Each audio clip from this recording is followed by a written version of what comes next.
चलिए, आज का जो टॉपिक हमारा होगा, प्रोनाउन को हमने कंटिन्यू करना है। ठीक है, प्रोनाउन के रूल्स मैंने आपको 2 रूल्स बताए थे। आज हमने तीसरा रूल पढ़ना है और तीसरा रूल में है use of that. Use of that. That एक रिलेटिव प्रोनाउन है। हु, विच और दैट। हु और विच के बारे में आपको क्लैरिटी है, और जब हमने दैट पढ़ा था तो मैंने कहा था कि दैट जो है ह्यूमंस, एनिमल्स एंड थिंग्स तीनों के लिए इस्तेमाल हो सकता है, but there are some special uses of that. ठीक है, of which you have to be very careful. That कुछ मखसूस जगहों पे भी यूज किया जाता है, खास एट स्पेशल प्लेसेस। ठीक है, तो वो आपने याद रखना है। ये तीसरा प्रोनाउन, ये भी प्रोनाउन ही है ना, दैट एक प्रोनाउन ही है, ये कुछ और नहीं है। दैट क्या है? रिलेटिव प्रोनाउन है। रिलेटिव प्रोनाउन है जो रिलेटिव क्लॉज को इंट्रोड्यूस करता है। क्लॉजेज में 2 तरह की क्लॉजेज होती हैं, एक होती है डिपेंडेंट क्लॉज, दूसरी होती है इंडिपेंडेंट क्लॉज। और जहां ये दैट लगता है वो क्लॉज कौन सी होती है? डिपेंडेंट नहीं, डिपेंडेंट क्लॉज होती है। डिपेंडेंट क्लॉज जिसको रिलेटिव क्लॉज भी कहते हैं। तो रिलेटिव क्लॉज जो है एक तरह की डिपेंडेंट क्लॉज है।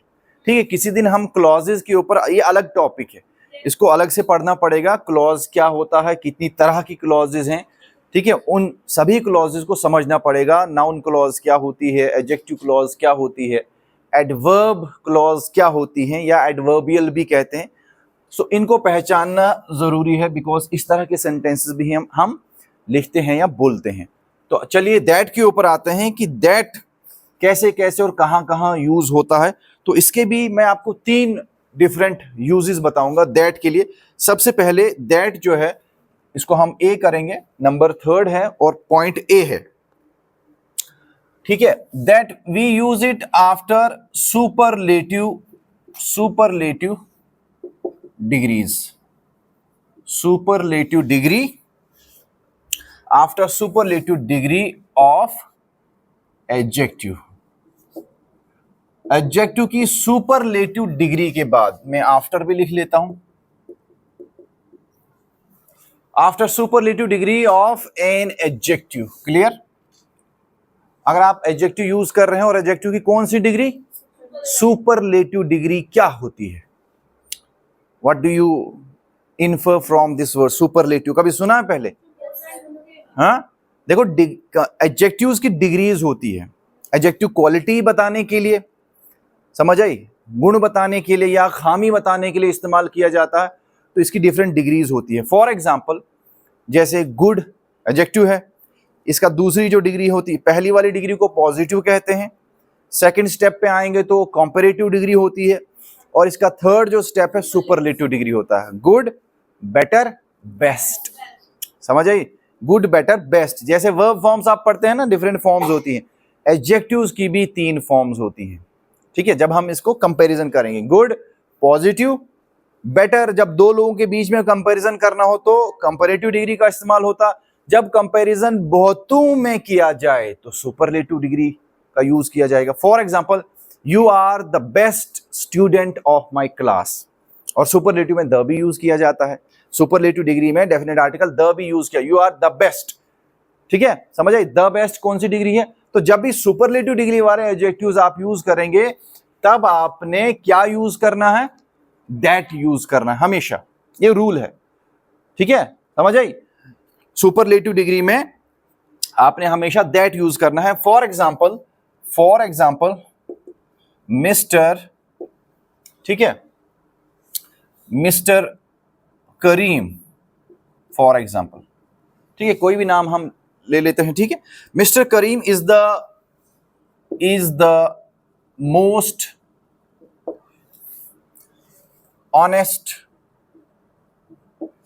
Person that I know. Mister Karim is the most honest person that I know. अब एडजेक्टिव्स में ख्याल रखना होता है कि जब भी एडजेक्टिव के सिलेबल्स एक से ज्यादा होते हैं, एक सिलेबल वाला भी एडजेक्टिव होता है, एक से ज्यादा सिलेबल्स भी होते हैं, जैसे ऑनेस्ट, इसमें दो साउंड्स हैं। सिलेबल का मतलब साउंड, हर एक लेटर में डिफरेंट साउंड्स होती है ना, किसी लेटर में एक ही साउंड होती है जो आवाज उस वर्ड का in one go you are able to speak, but कुछ वर्ड्स होते हैं जिसके टुकड़े 2 या 3 होते हैं। जैसे if I use this word, हालांकि एडजेक्टिव नहीं होगा, जैसे यूनिवर्सिटी, यूनिवर्सिटी 3 पार्ट्स आ गए इसे, जिनको हम सिलेबल्स कहते हैं।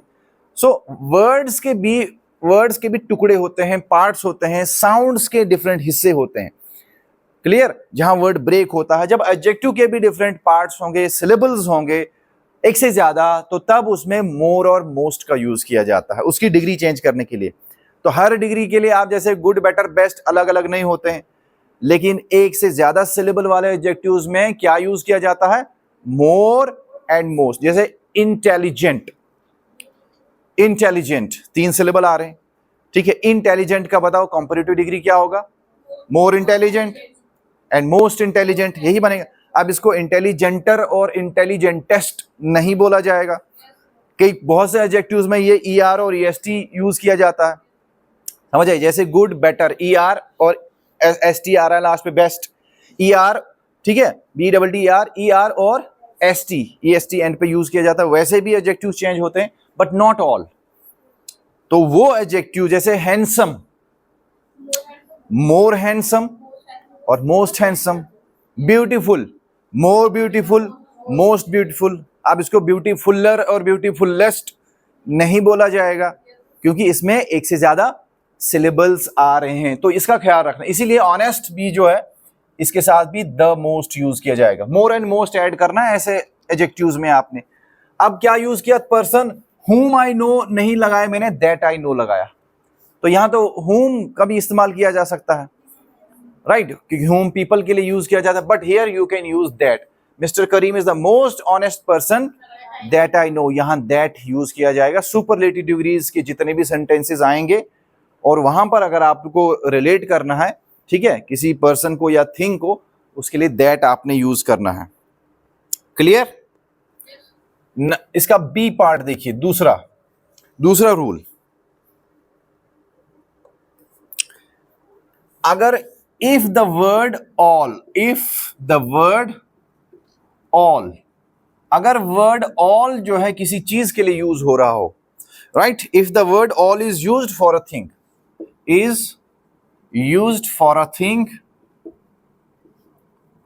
ठीक है, if the word all is used for a thing, the relative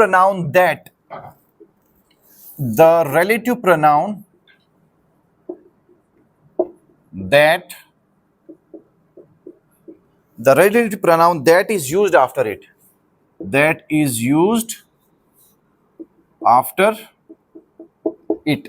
समझ आई बात? क्या कह रहा है ये दूसरा rule? If the word all is used for a thing, जब किसी चीज के लिए आप ऑल का इस्तेमाल कर रहे हैं, the relative pronoun that is used after it. All से शुरू होने वाला सेंटेंस, उसमें भी दैट यूज किया जाता है। फॉर एग्जाम्पल, ये तो सुना ही होगा, ये वाली कहावत आपने सुनी होगी, ऑल दैट ग्लिटर्स। विच क्यों नहीं इस्तेमाल किया जाएगा? ये तो बनी बनाई एक प्रोवर्ब है।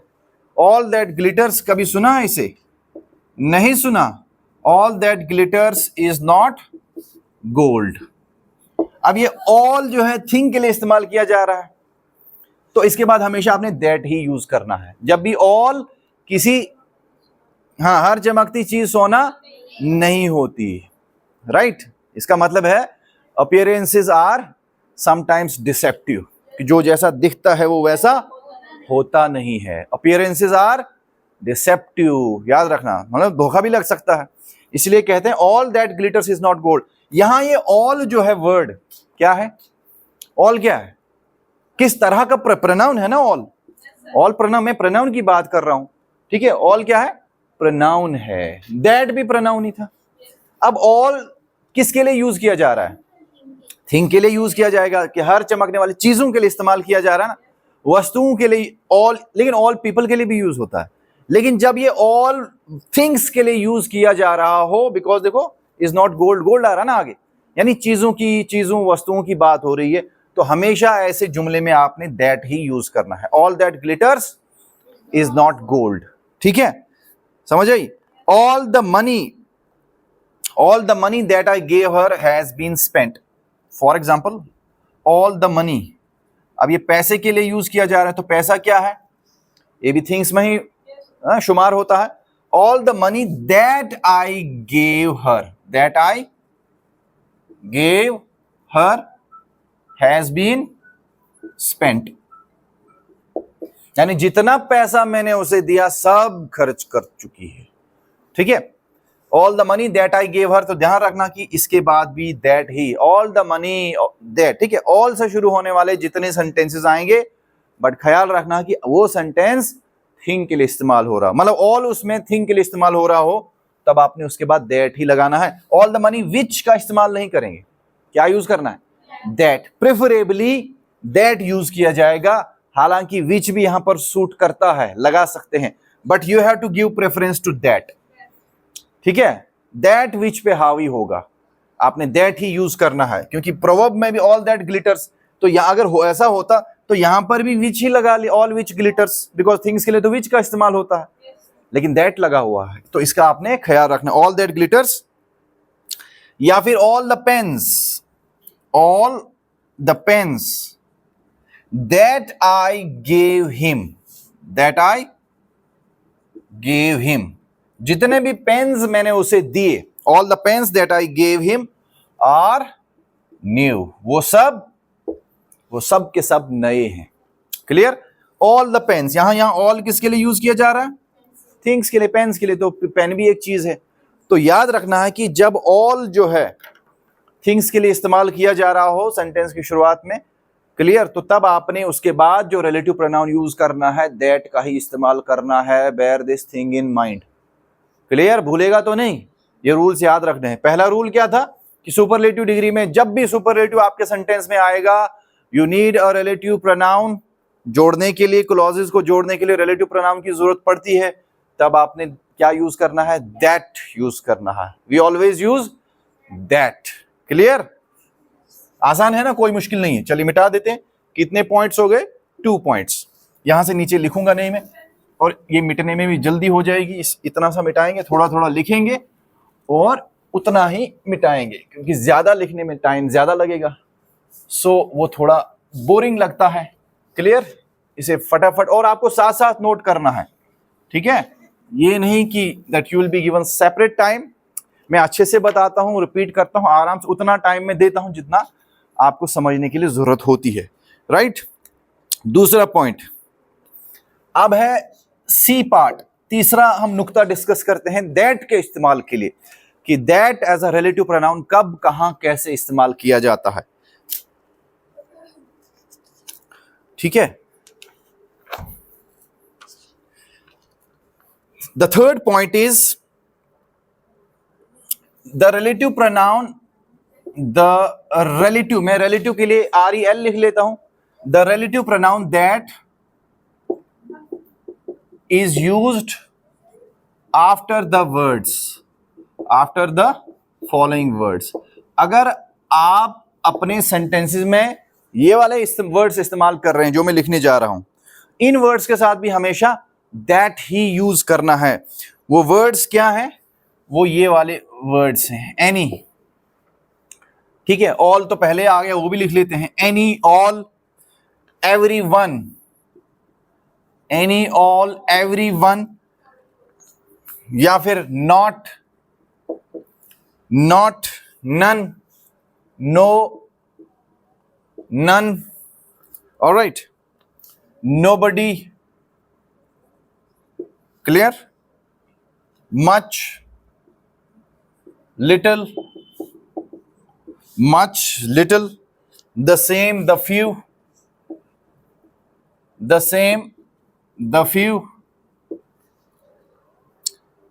ठीक है. The same, the few, the little. अब ये क्या, कौन से वर्ड्स हैं ये, एनी, ऑल, एवरीवन. ठीक है. Not, no, none, nobody. ठीक है. समझ आई. ये इंडेफिनिट प्रोनाउंस हैं. बात समझ आई. और यहां पर देखिए इंडेफिनिट प्रोनाउंस है, और यहां demonstrative, the same, the few. ठीक है. The little. क्लियर. ठीक है, लिटिल तो हो जाएगा इंडेफिनिट प्रोनाउन, लेकिन ये दो जो है द सेम और द फ्यू, ये डेमोन्स्ट्रेटिव एडजेक्टिव्स हैं।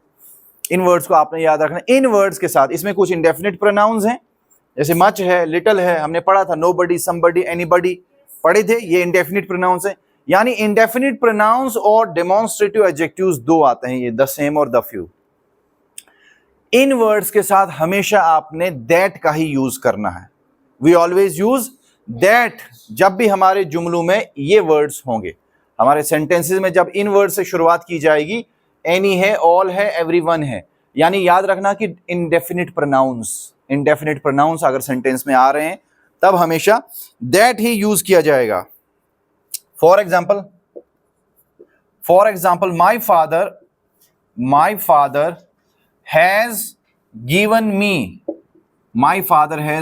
Me everything. ठीक है, सब कुछ दिया है, सब कुछ जो उनके पास था वो दिया है। My father has given me everything that he has, जो उनके पास है सब कुछ दिया है। My father has given me everything that he has, या वहां पर दैट ही हैड, जो उनके पास था वो मुझे दे दिया, या जो उनके पास है वो दे दिया। My father has given me everything that he has. Clear? Everything है ना, एवरीथिंग के बाद दैट लगाएंगे। ठीक है, समथिंग के बाद दैट लगाएंगे, नथिंग के बाद दैट ही आएगा, somebody, anybody, nobody, none, indefinite pronouns. इसके बाद हमेशा दैट ही आपने यूज करना है। एवरीथिंग विच नहीं लगाना है, हालांकि वो इंडेफिनिट प्रोनाउन एवरीथिंग आ रहा है, विच का यूज नहीं करेंगे। क्या यूज करेंगे? That. We will give preference to that in place of which. Which के बजाय क्या यूज करना है? दैट ही आपने यूज करना है। इस कॉन्टेक्स्ट में दैट ही सही रहेगा। For example, another example we can take, this is the only pen. This is the only pen that I have. This is the only pen that I have, कि यही एक वाहिद पेन बचा है मेरे पास जो मेरे पास है। This is the only. देखो द ओनली, इसे दी ओनली पढ़ेंगे क्योंकि इसके बाद अगर वॉवल साउंडिंग वर्ड आ रहा है तो दी पढ़ेंगे, कॉन्सोनेंट साउंडिंग अगर है तो द पढ़ा जाता है। So it's a matter of practice. ये अभी अप्लाई करना मुश्किल हो जाएगा बट बाद में आप कर सकते हैं, अभी पता होना चाहिए। This is the only pen that I have, कि यही पेन बचा है मेरे पास अब और कुछ नहीं मेरे पास। तो द ओनली कहां पे लिखा हमने? ठीक है, द ओनली लिखा नहीं? लिखा कहां लिखा? The only. तो लिख लो द ओनली भी आएगा। ठीक है, the only. Clear? The same, the few, the only, या खाली ओनली भी अगर आता है तो तब भी यूज किया जाएगा। क्लियर? तो ओनली वर्ड भी अगर आ रहा है तो तब भी आपने दैट ही यूज करना। देखो आगे दैट का इस्तेमाल करेंगे, दैट आई हैव, जो मेरे पास है। ठीक है, तो दैट यहां क्या मीनिंग दे रहा है? जो। ठीक है, जो। Clear? He has read, another sentence, he has read the few books. He has read the few books that, few books के बाद that ही यूज किया जाएगा। He has read the few books that I gave him, जो मैंने उसे दी, that I gave him। ठीक है, he has read the few books that I gave him। अब ये few, a few और the few, इनमें फर्क क्या है? few जो जब यूज करेंगे तब नेगेटिव मीनिंग निकलता है। इसका मतलब जब किसी चीज की तादाद जो है कम हो, ना के बराबर। फॉर एग्जाम्पल, इफ आई से few students have joined my class, इसका क्या मतलब है? few का मतलब ना के बराबर। अगर क्लास में 24 स्टूडेंट्स हैं तो उसमें 2-3 स्टूडेंट्स आए हैं, तो ये नेग्लिजिबल हुआ ना। That is equivalent to nothing, यानी जीरो के बराबर। तब आपने फ्यू यूज करना है। फ्यू का मीनिंग नेगेटिव होता है, लेकिन अगर कुछ तादाद है, ठीक है, 8-10 स्टूडेंट्स हैं क्लास में, तो अ फ्यू का यूज करेंगे। A few means it has some meaning, ये पॉजिटिव मीनिंग निकलता है कि हाँ you are using it in a positive way. But अगर आपने बताना है यार आज कोई नहीं आया है, ना के बराबर, ठीक है, समझ आई, ना के बराबर में, ये इंटेंशन के ऊपर डिपेंड करता है कि आपकी इंटेंशन क्या है। अगर आप ये बताना चाहते हो कि मेरे पास कुछ नहीं है तो आपने फ्यू यूज करना है।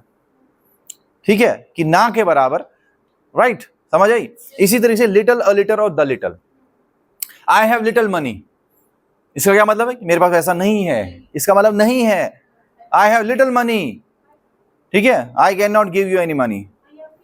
हाँ, फ्यू यूज नहीं करेंगे।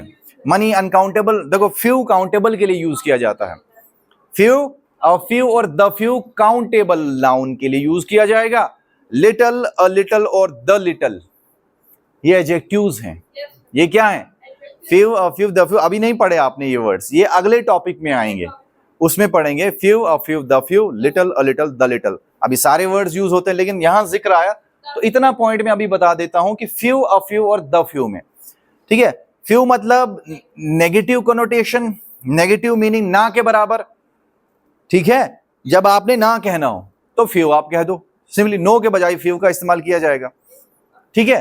कोई आपसे मांग रहा है पेन दे दे, ठीक, मेरे पास, या कोई किताब मुझे दे दो, ठीक है। I have few books, I can not lend you any book, मैं कोई किताब उधार नहीं दे सकती, मेरे पास चंद किताबें खुद ही हैं तो खुद अपने पढ़ने के लिए रखी हैं। या कोई चीज जो आपके पास जिसकी तादाद कम है तो फ्यू का यूज करेंगे, लेकिन वो नेगेटिव होता है। अ फ्यू का मतलब यू हैव सम, पॉजिटिव, थोड़ा सा है, कुछ है, राइट। और द फ्यू का मतलब जितना भी है वो सब, ठीक है, समझिए। द फ्यू मतलब जो भी आपके पास है उस वो सब की बात करेंगे। For example, I have spent the few money I had, ठीक है, समझ आई, सॉरी द फ्यू नहीं, the little money, the little money I had, clear.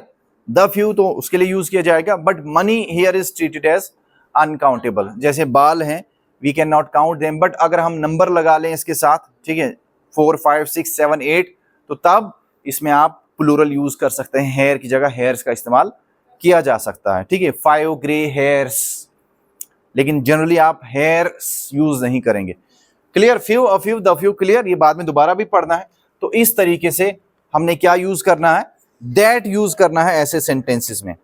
तो एक ये है तीसरा रूल दैट इस्तेमाल करने का, मिटा दे। ये वर्ड्स आपने नोट कर लिए, तो ध्यान रखना कि ये सब इंडेफिनिट प्रोनाउंस हैं और कुछ डेमोन्स्ट्रेटिव एडजेक्टिव्स हैं, इसमें द सेम, द फ्यू और दी ओनली याद रखना, ठीक है, समझ आई। The same, the few, the only, ये इंडेफिनिट प्रोनाउन के नहीं है, क्लियर, ओके। ये उधर एडजेक्टिव्स में आएंगे, तो एडजेक्टिव्स हमारा नेक्स्ट टॉपिक होगा, वो अभी हमने स्टार्ट नहीं किया है, क्लियर। पहले आप नाउन और प्रोनाउन को क्लियर करो, इसे अच्छे से समझो। जब नाउन प्रोनाउन आपको समझ में आ जाए, और याद भी रखना है, इसको साथ लेके चलना है। अगर आप भुला देंगे, पीछे छोड़ आगे दौड़, तो उससे कोई फायदा नहीं है। आपको हर चीज और हर नुक्ता याद होना चाहिए ऑल द टाइम। कितनी तरह के नाउन हैं, नाउन के क्या रूल्स हैं, कितने वर्ड्स आपने उसमें पढ़े, how do we use all those words, वो आपको पता होना चाहिए। फिर प्रोनाउन पढ़ा, कितने टाइप्स के प्रोनाउन से कौन क्या होता है, पूरा clarity of mind is important. जब ग्रामर आप पढ़ रहे हो तो पार्ट्स ऑफ स्पीच को अच्छे से पढ़ना है, जब क्लैरिटी होगी तभी आप इन वर्ड्स को आप यूज कर पाएंगे, because these words are used. कितने पॉइंट्स हो गए? 3। उसके बाद चौथा पॉइंट है रिलेटिव प्रोनाउंस के लिए, the relative pronoun that, the relative pronoun that is used, the relative pronoun that is used after the interrogative pronouns, after the interrogative pronouns, ये interrogative pronouns के बाद यूज किया जाता है। अब आपको interrogative pronouns पता होना चाहिए जब ये वर्ड यहां पर आया, क्योंकि ये पढ़ चुके हैं हम, प्रोनाउंस के ही रूल्स पढ़ रहे हैं, तो आपको पता होना चाहिए interrogative pronouns क्या होते हैं। The relative pronoun that is used after the interrogative pronouns, वो क्या है? वो ये है who, whom, whose, which और क्या था? what। जब ये interrogative pronouns आप यूज करेंगे, अब आप बोलेंगे why और where, वो क्यों नहीं है interrogative pronouns? वो भी तो WH words हैं, वो इंटरोगेटिव प्रोनाउंस नहीं कहलाते, उनको हम कहते हैं इंटरोगेटिव एडवर्ब्स। बात समझ आई? ये वर्ड जो है नाउन के लिए इस्तेमाल किए जाते हैं, ठीक है। वाई और वेयर जो है वो किसके लिए यूज किए जाते हैं? वर्ब के लिए यूज किए जाते हैं, वो एक्शंस के बारे में पूछते हैं, यानी उन वर्ड्स का ताल्लुक वर्ब के साथ होता है, इसलिए वो इंटरोगेटिव एडवर्ब्स कहलाते हैं, क्लियर। और ये वाले जो वर्ड्स हैं 1 2 3 4 5 5 वर्ड ये नाउन के लिए इस्तेमाल किए जाते हैं, सवाल पूछने के लिए, नाउन से रिलेटेड क्वेश्चन पूछने के लिए। और इनके आंसर में जब भी आता है तो इसके जवाब में हमेशा नाउन ही आएगा। ठीक है, who gave you money, for example who gave you money, पैसे किसने दिए तुम्हें, जवाब क्या आ रहा है, कोई नाम ही आएगा ना, नाउन आएगा इसके जवाब में। इट मीन्स कि ये इंटरोगेटिव प्रोनाउंस नाउन के लिए इस्तेमाल किए जाते हैं। ठीक है, अब मैं आपको बोलूं व्हाई आर यू लेट, अब ये वाई किसके लिए इस्तेमाल हो रहा है, क्या ये नाउन के लिए, नहीं, लेट के लिए इस्तेमाल हो रहा है। रीजन, रीजन यानी ये वर्ब के लिए इस्तेमाल किया जा रहा है, इसलिए वाई इंटरोगेटिव प्रोनाउन नहीं है।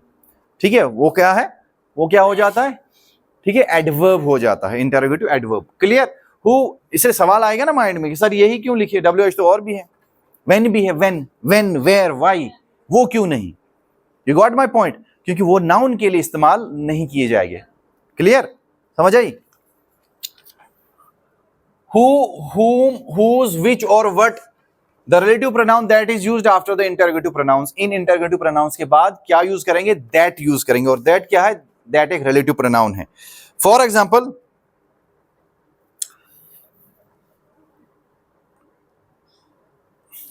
what is it, what is it यानी वो क्या चीज है, what is it that lasts forever,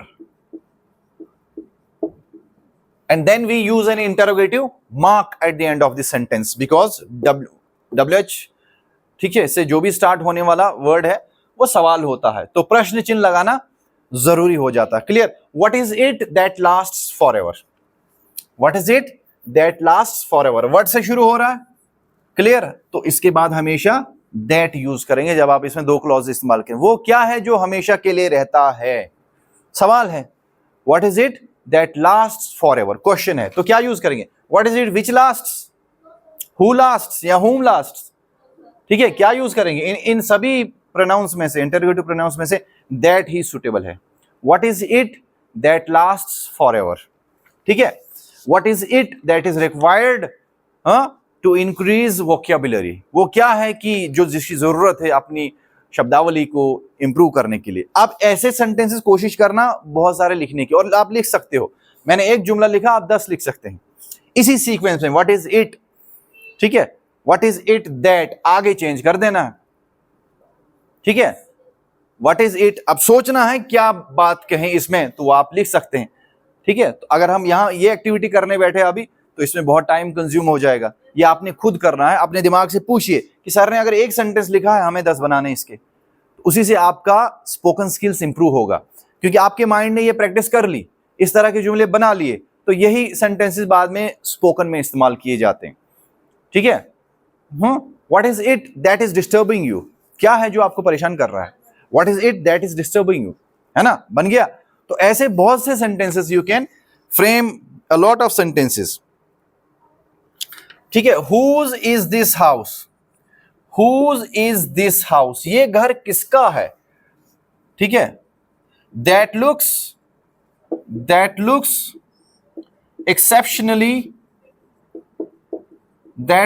exceptionally beautiful, ये किसका घर है जो इतना खूबसूरत नजर आ रहा है।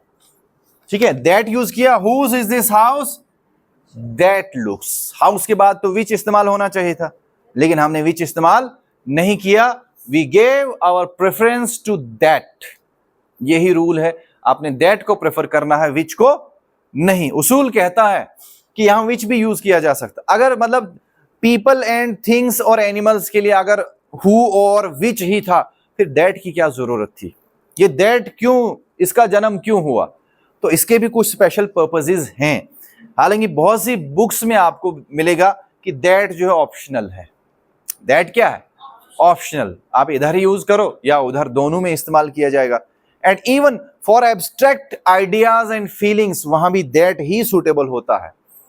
समझ आई बात, एब्स्ट्रैक्ट नाउन पढ़ा ना, तो जब भी एब्स्ट्रैक्ट नाउन की बात आप करेंगे तो उधर भी सुटेबल होगा, दैट ही इस्तेमाल करेंगे। समझ आई बात, ठीक है। Whose is this house that looks exceptionally beautiful? Exceptionally beautiful मतलब बहुत ज्यादा सुंदर, मतलब बाकी घर इतने नहीं, ये एक्सेप्शन है, ये बहुत खूबसूरत है। एक्सेप्शनली एडवर्ब लगाया ना, ly, एक्सेप्शनली का मतलब वो ग्रामर वाला रूल नहीं। यहां हम इस वर्ड को बड़े डिफरेंट तरीके से इस्तेमाल करें, exceptionally beautiful, exceptionally intelligent, exceptionally hard working, कि बाकी नहीं है, ये है। ये एक एक्सेप्शन है कि कोई बाकी मेहनती नहीं है, but this one exceptionally intelligent, exceptionally hard working, ठीक है। और कोई चाइल्ड जो एक्सेप्शनली टैलेंटेड होता है उसे क्या कहते हैं? क्या कहते हैं? A child who has exceptional talent, बहुत ज्यादा इंटेलिजेंट होता है, उसे क्या कहेंगे? उसे प्रोडिजी कहेंगे। क्या कहेंगे? प्रोडिजी, PRODIGY, प्रोडिजी, याद रखना। A child of exceptional talent is called prodigy. और इसके लिए अगर एडजेक्टिव यूज करना हो तो क्या बनेगा? Prodigious, PRO, very important word, PRODIGIOUS, prodigious, a prodigious student, prodigious child. Clear? Prodigy means a child, बच्चा जो बहुत काबिल होता है, ज़हीन होता है, exceptionally intelligent, ठीक है। Prodigy means a child of exceptional intelligence, a child of exceptional, लाखों में कोई एक बच्चा होता है जो बहुत ज़हीन होता है, वो बिल्कुल अलग नजर आता है, उसे प्रोडिजी कहेंगे। क्लियर? और इसके लिए एडजेक्टिव जब बनेगा तो ठीक है, एडजेक्टिव यूज करेंगे इस तरह के नाउन के लिए, prodigious, right, prodigious, highly prodigious. Clear? दूसरा एक वर्ड होता है, वो भी बच्चे के लिए यूज किया जाएगा, prodigal, PRODIGAL, prodigal. For example prodigal सन, ये भी एडजेक्टिव है। प्रोडिगल सन किस तरह का बेटा हुआ? फिजूल खर्ची करने वाला, माँ बाप का पैसा उड़ाने वाला। But this word, this is taken from the a parable from the Bible, parable of a prodigal सन, ठीक है। प्रोडिगल सन मीन्स जो माँ बाप का घर छोड़ के चला जाता है, ठीक है, और बाद में जब बाहर कुछ इंतजाम नहीं होता, जीना, हाँ, जिंदगी बसर करना मुश्किल हो जाता है, तो वो बच्चा घर फिर लौट आता है, ठीक है। जब बाहर कुछ गुजारा नहीं हो पाता तो घर ही लौट आता, तो उसको भी प्रोडिगल ही कहते हैं। प्रोडिगल मीन्स, ठीक है, प्रोडिगल क्या होता है? फिजूल खर्ची करने वाला बच्चा जो माँ बाप के पैसे जाया करे, उड़ाए, उसके लिए वर्ड प्रोडिगल यूज किया जाता है। लेकिन इसका दूसरा मीनिंग है, प्रोडिगल का मतलब है जो अपने वालिदैन का घर छोड़ के भाग जाए और बाद में at some point of time लौट के आए, जब उसे रियलाइज हो कि मेरा जीना तो दुश्वार है माँ बाप के बगैर, वो ही मेरा सहारा है। जब समझ आती है तो लौट आता। कहते हैं ना, सुबह का भूला शाम को लौट आए, तो उसे भूला नहीं कहते हैं। तो ये है, it is used in two context, दो कॉन्टेक्स्ट में यूज किया जाता है। अब ये थोड़ा मिलता जुलता है तो इसलिए मैंने लिखवा दिया, prodigy, a child of exceptional talent, and prodigal, हाँ, एन एक्स्ट्रावेगेंट चाइल्ड, ठीक है, one who spends money a lot, जो बहुत ज्यादा पैसा फालतू कामों में खर्च करता है, उसे प्रोडिगल कहेंगे, ठीक है। अब इस वर्ड पे ज्यादा बहस नहीं करेंगे, इसे मिटा देते हैं। इस रूल को याद रखना कि दैट जो है, इंटेरोगेटिव प्रोनाउंस के बाद हमेशा आपने दैट ही यूज करना है। Whose is this house that looks exceptionally beautiful. एक होता है ना इंटेरोगेटिव सेंटेंस सिंपल स्टाइल में, जिसमें सब्जेक्ट वर्ब और यानी सब्जेक्ट और प्रेडिकेट हो, दो ही चीजें। लेकिन इसमें तो क्लॉज आ रही है, अब इसमें दो तरह की क्लॉजेस जुड़ रही हैं, तो क्लॉज के लिए आपने हु, विच और दैट इस्तेमाल करना है। और हु, विच और दैट को क्या कहते हैं? रिलेटिव क्लॉज कहते हैं। क्या कहते हैं? इन्हें रिलेटिव क्लॉजेस कहते हैं। क्लियर? और रिलेटिव क्लॉज क्या करता है? क्या करता है रिलेटिव क्लॉज? ये यानी क्लॉजेस को जोड़ता है। सबसे पहले ग्रामर समझने के लिए मैंने क्या कहा था? Every concept should be clear. जो भी कंसेप्ट्स आ रहे हैं वो क्लियर कर रहे हैं, चाहे वो फ्रेज और क्लॉज का डिफरेंस ही क्यों ना हो, पता होना चाहिए, क्योंकि ये वर्ड्स रिपीट होते हैं ग्रामर में, बार बार आएंगे। और जब तक आपको फ्रेज और क्लॉज का डिफरेंस ही पता नहीं होगा तो you will remain confused. Confusion इन्हीं से क्रिएट होता है, बिकॉज आपको जड़ के बारे में नहीं पता है। तो जब भी चीजें आप जड़ से क्लियर करेंगे, दो वर्ड्स वोकैबुलरी के आए, अब ग्रामर पढ़ते पढ़ते वोकैब भी बीच में आ ही जाता है। जब कोई वर्ड याद आए उससे उसी वक्त में बताना सही वक्त समझता हूं, बिकॉज कोई पता नहीं यही वर्ड एग्जाम में आ जाता है। It happens, right. प्रोडिजी बहुत इंपॉर्टेंट वर्ड है, आपको पढ़ पढ़ के नहीं मिलेंगे कहीं, हो सकता है 6 महीने आप गुजार दें, लेकिन you don't come across these 2 words. लेकिन अभी मैंने बता दिए तो याद रखना, प्रोडिजी एंड प्रोडिगल, ये 2 ही अगर याद रहे, नाउन वाले, नाउन फ्रेज वाले, ठीक है, सॉरी नाउन फॉर्म वाले वर्ड, क्योंकि वर्ड की भी फॉर्म होती है। Why do I emphasise upon this form of the word, मैं इस पे जोर क्यों देता हूं? Because it is important. कोई जोर नहीं देता है ये वर्ड एडजेक्टिव है, ये वर्ड वर्ब है, ये वर्ड एडवर्ब है, बिकॉज जब आप एक्सपर्ट बनते हो तो सेंटेंस बनाना इजी हो जाता है। ये वर्ड का पता होना चाहिए कि ये वर्ड है क्या, इसका खानदान क्या है, समझ आई? जब तक आपको ये नहीं पता लग रहा कि ये वर्ड एडजेक्टिव है, यूज कैसे करेंगे? आपको तरीका पता है कि एडजेक्टिव को 2 तरीके से इस्तेमाल किया जाता है, लेकिन ये नहीं पता कि ये भाई साहब ये वर्ड एडजेक्टिव है, तो कंफ्यूजन हो जाएगी। आप एडजेक्टिव को वर्ब की तरह यूज करने बैठोगे तो नहीं हो सकता। First you need to identify the word, right? When the word is identified, ठीक है, half of the work is done, आधा काम वहीं खत्म हो जाता है, सेंटेंस बोलना आसान हो जाता है, राइट? जैसे मैंने अभी वर्ड किया प्रोडिगल सन, प्रोडिगल सन, आगे क्या आया? वर्ड नाउन सन। ये तरीका पहचाने के, whenever a word comes before a noun, that is always an adjective, that is always an adjective. Shall we call it a day? Yes, call it a day भी एक मुहावरा है, इडियम है, जिसका मतलब होता है आज का काम समाप्त किया जाता है, ठीक है? समझ आई? टाइम भी हो चुका है, 5 मिनट पहले क्यों हो गया लेकिन? हाँ, घड़ी पीछे है क्या? 2 minute. What is the time by your watch? अब एक एग्जाम में यही सवाल आया था फिलअप्स की फॉर्म में, what is the time dash your watch, on your watch, in your watch, at your watch, by your watch. क्या यूज किया जाता है? What is the time by your watch, याद रखना, बाय कौन सा प्रेपोजिशन यूज करेंगे? बाय का यूज करेंगे, ठीक है? So with this I take your leave, have a nice day.